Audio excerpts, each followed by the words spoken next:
Hello दोस्तों, कैसे हैं आप लोग। आज मैं आपको एक ऐसी दर्द भरी कहानी सुनाऊंगी जो सच में एक माँ के साथ हो चुकी है। एक माँ अपनी बच्चों के लिए कैसे एक पूरी देश से लड़ती है, इसके ऊपर ही ये कहानी है। ऐसी संघर्ष एक भारतीय माँ ही कर सकती है अपनी बच्चों के लिए। ये फिल्म सागरिका चक्रवर्ती और उनके पति नॉर्वे में रहने वाले एक भारतीय कपल की वास्तविक कहानी से प्रेरित है। अगर आप नए हैं तो ऐसी कहानी और देखने के लिए वीडियो को लाइक और चैनल को सब्सक्राइब करिए। चलिए कहानी को स्टार्ट करते हैं। फिल्म की शुरुआत नॉर्वे से होती है, जहां पर एक इंडियन फैमिली को दिखाई गई है। देविका चैटर्जी और उसके पति अनुरुद्ध चैटर्जी जो नॉर्वे में रहते हैं।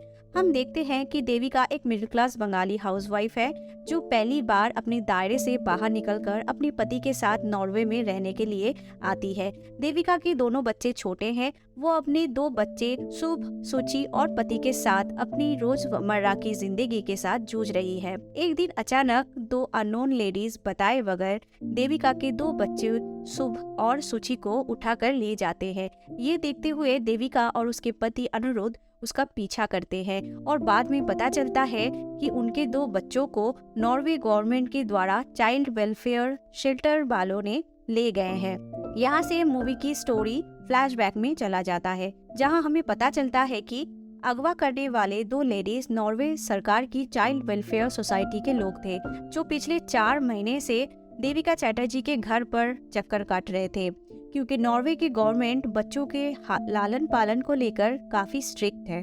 और वो लेडीज पिछले 4 महीने से अनुरोध चैटर्जी के घर आकर देखने की कोशिश कर रहे थे कि वो अपने बच्चों का ख्याल किस तरह रख रहे हैं। वो लास्ट में डिसाइड करते हैं कि चैटर्जी फैमिली के दोनों बच्चों को चाइल्ड वेलफेयर सेंटर की कस्टडी में रखा जाए। वेलफेयर सोसाइटी का मानना ये था कि चैटर्जी फैमिली का कल्चर नॉर्वे के कल्चर के खिलाफ टोटली अलग है। देविका अपने बच्चों के लालन पोषण में असमर्थ है और वो मानसिक रूप से अनस्टेबल है। भारतीय कल्चर के अनुसार वो अपने बच्चों को हाथ से खाना खिलाती थी और बुरे नजर से बचाने के लिए वो अपने बच्चों के गाल और सर पर काला टीका लगाती थी। नॉर्वे के कानून के मुताबिक हर परिवार को अपने बच्चों के देखभाल करने के लिए वहाँ के चाइल्ड वेलफेयर शेल्टर द्वारा बनाई गई नियमों का पालन करना होता था। कई ऐसे नियम था जो भारतीय कल्चर के बिल्कुल अगेंस्ट था। नॉर्वे में बच्चों को हाथ से खिलाना मना है और ऐसे ही कुछ और नियम की अनदेखी की वजह से देविका के बच्चों को वहाँ का चाइल्ड वेलफेयर शेल्टर उठाकर ले जाते हैं और देविका उनका पीछा करने की कोशिश करते हुए खुद को बहुत बुरी तरीके से घायल कर लेती है। अब बच्चों को पाने के लिए देविका की असली संघर्ष शुरू होती है। देविका उधर चाइल्ड वेलफेयर सेंटर में जाकर वह रिक्वेस्ट करती है कि उसके बच्चे अभी छोटे हैं जो उसकी माँ के बगैर नहीं रह सकते हैं, पर नॉर्वे के ऑफिसर देविका की बातों को ध्यान में ना रखते हुए उसे वहां से चले जाने के लिए कहते हैं। इसके वजह से देविका अपने पति अनुरोध के ऊपर बहुत चिल्लाती है, क्योंकि अनुरोध अपने बच्चों को लाने के बगैर अपने काम में बाहर हमेशा बिजी रहता है। उसको हमेशा अपनी सिटीजनशिप का चिंता रहता है, इसीलिए वो इस मामले पर चुप रहता है। इसी बात पर दोनों के बीच आपस में झगड़ा होता है। अपने बच्चों को वहां से छुड़ाने के लिए अनुरोध फ्री में गवर्नमेंट वकील को अरेंज करता है, पर देविका का मानना ये था कि गवर्नमेंट वकील हमेशा नॉर्वे गवर्नमेंट का ही साथ देगा, इसलिए एक प्राइवेट वकील को हायर करना वो चाहती थी। लेकिन अनुरोध ज्यादा पैसा ना दे पाने की बहाना दिखाकर देविका की ये बात को टाल देता है। अगले दिन देविका अपने पेरेंट्स को ये सारी बातें फोन पर बताती है। ये खबर सुनते ही देविका के मम्मी पापा तुरंत नॉर्वे चले आते हैं। अगले ही दिन उनके वकील देविका और अनुरोध से मिलने आते हैं।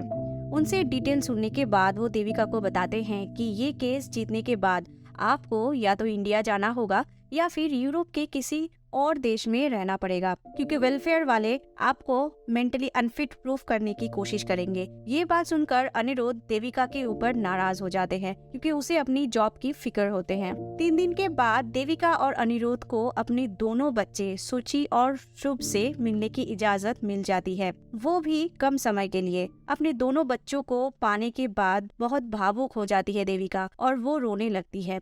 तब वेलफेयर वाले फैमिली बॉन्डिंग और आंसू गिराने की बहाना दिखाकर देविका से छीनकर शुभ और सूची को वहां से ले जाते हैं। इसके बाद नॉर्वे का कोर्ट रूम दिखाया जाता है, जहां पर गवर्नमेंट वकील और नॉर्वे के बाकी वकील भी वहां उपस्थित थे। तो वो वकील इंडियन कल्चर के बारे में बताते हुए कहते हैं कि मिस्टर और मिसेस चैटर्जी कोई रूल्स नहीं तोड़े हैं। इंडिया में हर माँ अपनी बच्चों को हाथों से खाना खिलाती है और भूत प्रेत से अपनी बच्चों को बचाने के लिए हर कोई माँ अपनी बच्चों के माथे पर काला टीका लगा देती है। वकील ये भी कहता है कि देविका सिर्फ अपने बच्चों को अपनी इंडियन कल्चरल प्रैक्टिस सिखा रही थी। इसके बाद नॉर्वे कोर्ट ये फैसला सुनाते हैं कि 24 घंटे के अंदर देविका को अपनी बच्चे लौटा दिया जाए। ये सुनकर देविका और अनिरुद्ध बहुत खुश हो जाते हैं। अगले दिन वो अपने बच्चों को लाने के लिए वेलफेयर सेंटर पहुंचते हैं। वहां जाकर उन्हें पता चलता है कि कोर्ट की स्टे ऑर्डर की वजह से ही वो बच्चे को छोड़ नहीं सकते हैं और ये बताते हैं कि कोर्ट के आदेश के अनुसार अब वेलफेयर सेंटर वाले मिस्टर और मिसेस चैटर्जी के घर का माहौल और उनके मेंटल कंडीशन चेक करेंगे। इस बात से देविका निराश होकर अपने बच्चों को इधर उधर ढूंढने लग जाती है, जिसके एक वीडियो उस वेलफेयर सेंटर का एक स्टाफ दूर से रिकॉर्ड करती है ताकि वो प्रूव कर सके कि देविका मेंटली अनस्टेबल है। इसके बाद देविका अपने वकील को फोन करने पर वो बताता है कि नॉर्वे की कोर्ट के द्वारा उन्हें इस केस से बाहर निकाल दिया गया है। ये केस हाई कोर्ट या फिर सुप्रीम कोर्ट तक जा सकता है। अगर वहाँ पर भी ये केस सॉल्व ना हुआ तब ये European court of human rights तक पहुंच सकता है। तब इस बात को लेकर दोनों के बीच फिर से झगड़ा शुरू हो जाता है। इस केस की सुनवाई के लिए देविका और उसके पति डिस्ट्रिक्ट कोर्ट जाते हैं, जहां पर वो डैनियल नाम की एक प्राइवेट वकील को हायर करते हैं। कोर्ट जाते वक्त देविका देखती है कि डैनियल चाइल्ड वेलफेयर सेंटर की स्टाफ के साथ पहले से ही मिला हुआ है। इसके बाद केस के दौरान एक साइकोलॉजिस्ट के बयान पर देविका को मेंटली अनस्टेबल घोषित किया जाता है। इतना ही नहीं, यहाँ देविका के पति अनुरोध पर डोमेस्टिक वायलेंस और पत्नी की मदद न करने का आरोप लगाया जाता है। साथ ही ये साबित करने की कोशिश की जाती है कि ये दोनों अपने बच्चों का ख्याल भली भांति नहीं रख पा रहे हैं, इसलिए चाइल्ड वेलफेयर सेंटर की टीम इन पर लगातार नजर रखते हैं। आखिर में डिस्ट्रिक्ट कोर्ट ने फैसला सुनाता है कि दोनों बच्चे 18 साल की उम्र तक फॉस्टर केयर में ही रहेंगे, क्योंकि उनकी मां नॉर्वे के नियम कानून के मुताबिक बच्चों की परवरिश करने में असफल है और वो असमर्थ भी है। कोर्ट की फैसला सुनने के बाद देविका पूरी तरह से टूट चुकी थी। इसके बाद अगले सीन में दिखाया जाता है कि देविका की मुलाकात उसकी एक दोस्त से होती है और ये पता चलता है कि नॉर्वे में बाहरी देशों से आए परिवार के बच्चों को चाइल्ड वेलफेयर सेंटर में पहुंचाना एक धंधा बन चुका है। ये सब बातें अपनी दोस्तों से सुनने के बाद देविका अपनी पति अनिरुद्ध को बताती है।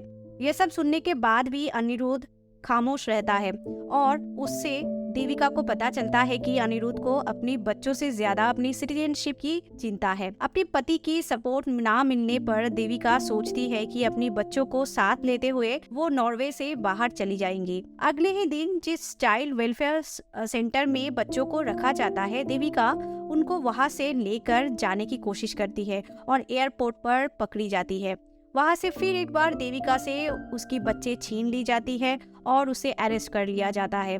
घर आकर देविका और अनिरुद्ध के बीच इस बात को लेकर हाथापाई तक हो जाती है और गुस्से में आकर अनिरुद्ध देविका को एक कमरे में बंद कर देता है। नेक्स्ट सीन में हम देखते हैं कि अपने वकील डैनियल से मिलने के लिए अनिरुद्ध अपनी पत्नी देविका को भी लेकर आते हैं। वहाँ डैनियल कहता है कि उनके खिलाफ 8 डिफरेंट केस की चार्ज लगाई गई है। अगर Mrs Chatterjee next time court के खिलाफ में कोई ऐसी काम या बदतमीज करेंगी तब वो उनके केस पर काम करना छोड़ देंगे। इस तरह नॉर्वे में केस भी चलता रहता है जिसमें देविका हार जाती है। पति के घर से भी कोई सहारा ना मिलने पर उसकी लड़ाई और कठिन हो जाती है। उसकी ये संघर्ष का सिलसिला चलता रहता है। आगे जाकर हम देखते हैं कि देविका को टीवी न्यूज से पता चलता है कि इंडिया की फॉरेन मिनिस्टर वसुधा आई हुई है। तो इसी दौरान वो अपनी बातों को उन तक पहुंचाने के लिए सीधा एक प्रेस कॉन्फ्रेंस में आ पहुंचती है और वहाँ वो बताती है कि नॉर्वे में उसके 2 बच्चे उससे छीन ली गई है। वहाँ के एक ऑफिसर ये सब पर्सनल बातें डिस्कस ना करने को कहते हैं। तब देविका बताती है कि ये भी देश की ही बात है। अगर ऐसी सिचुएशन इंडिया में होती तो क्या उनके गवर्नमेंट चुप बैठते? ये सुनकर फॉरेन मिनिस्टर वसुधा भी देविका के साथ देना शुरू कर देती है। वो कैबिनेट असेंबली में ये बताते हुए कहती है कि जब तक नॉर्वे गवर्नमेंट देविका का बच्चे